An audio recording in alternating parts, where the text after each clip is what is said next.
Hello, my beautiful people. I greet the full as from Untouchable Mama. Also, now they fine. Una do well, so now take the help me take the share, comment, like. God go bless una. I really appreciate una well. My people, maybe most of una don't see this video where just dey for social media, just dey go viral about our brother Tony Kabaka. I seen go church. So this church, as he go there, so he talk to this pastor say about wetin happen to a hotel, no, between him with our governor Godwin Obaseki. Say he pray make Godwin Obaseki forgive am for everything wey happen, and this thing come ask for forgiveness.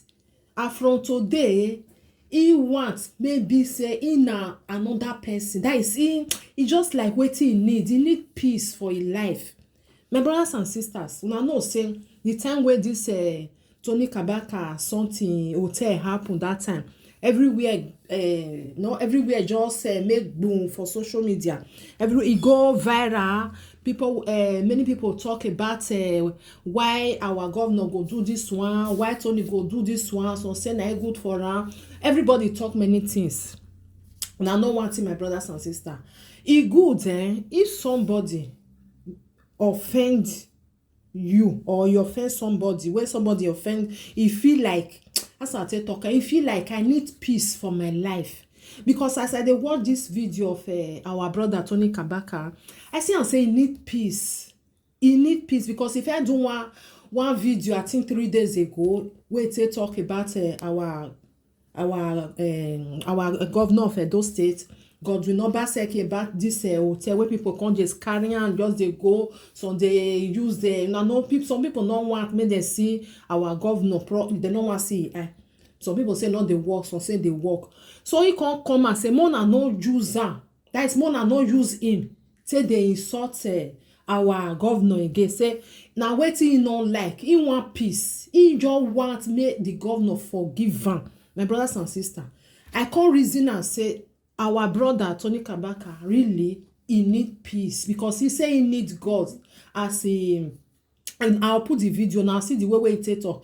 If you would watch the video self, you emotion go dey your body. As me they watch and the thing they shake me for inside body. I say this one na Tony Kabaka and they talk. So that's what it be, because this life, if you offend somebody and your brain, your mind tell you say you need peace for yourself, may you go meet that person, may you tell am say may he forgive you, till that person go forgive you. If that person never forgive you, you no get rest of mind. When that person you can't say yes, I forgive you, you can't get rest of mind. I just pray may our governor Godwin Obaseki may accept am, because Baba Godwin Obaseki, now you be our Baba. Edo we obonaya gbowohan ade ya si ekegbe. If na your brother, if na your blood brother, because some people go say my blood brother no fit do me like this. Na lie o. Some your blood wetin go do you, say you go sit down, they say so now you do this one to me. So I beg God, our governor Godwin Obaseki, please forgive Tony Kabaka. La wo baba obonaya gbowo han aya si ekegbe. He don't realize say wetin he do, say he no do am well.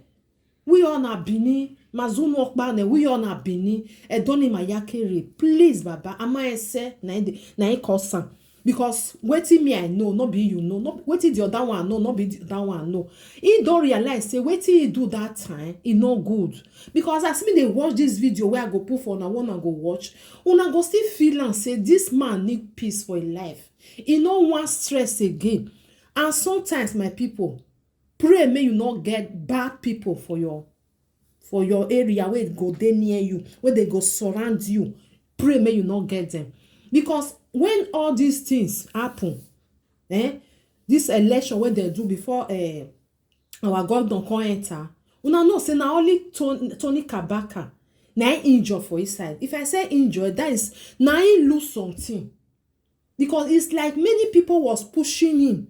then they push and say they go. Now your voice now they go hear pass. And he no use sense. Now my opinion be this one. He no use sense. The way when they tell they push am, he can see they go. Then they push am, he can they go. Because many people dey for there where they against Godwin Obaseki. But na Tony Kabaka na chest and come out. Now I bring and come and say, now me go there. I will do anything, talk anything talkable.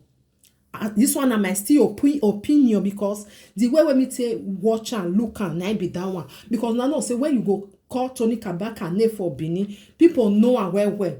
So so he go there, you know, he go chest and carry a chest go there front.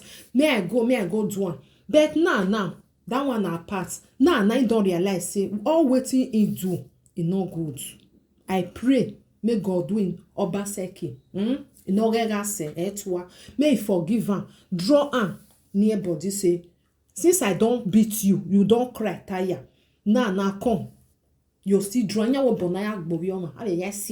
He don't cry. He don't come and say, I need you. May you forgive him. Please, Baba. Erima working. Forgive and forget. What he do. All what he do. Or my say no. Then I ni. As they just they push and he just still they go. Let me go there. Na me go fit do. Na me go fit talk. Na so it be. Sometimes when you don't do everything finish, you can see say all those things where you do. Rock by MSA. I just pray because as I watch the video, my people, na very short video, but the thing, as you dey watch and you don't know, say this man, what he just need for his life now, just peace. He need make our governor just tell and say, I forgive you, come, you be my brother. Then he go embrace that. Not only that one, I just need. Because sometimes you need something like that because you know can't get rest of mind because person where you offend because you know say you offend that person they look for one way or another to tell that person say please and please forgive and forget. Please Baba Erima Yahweh, please forgive your brother. May I put the video on and watch and bye bye. I built on the government land, my property was destroyed, and today I came here to come and plead with God Almighty to touch the heart of the governor to have mercy with me. So please forgive me. So today I came here to thank God. God give us the glory and touch the governor's mind to have mercy on me. Yeah. I want to thank God again, most especially. I came here today, I said I want to be closer to God.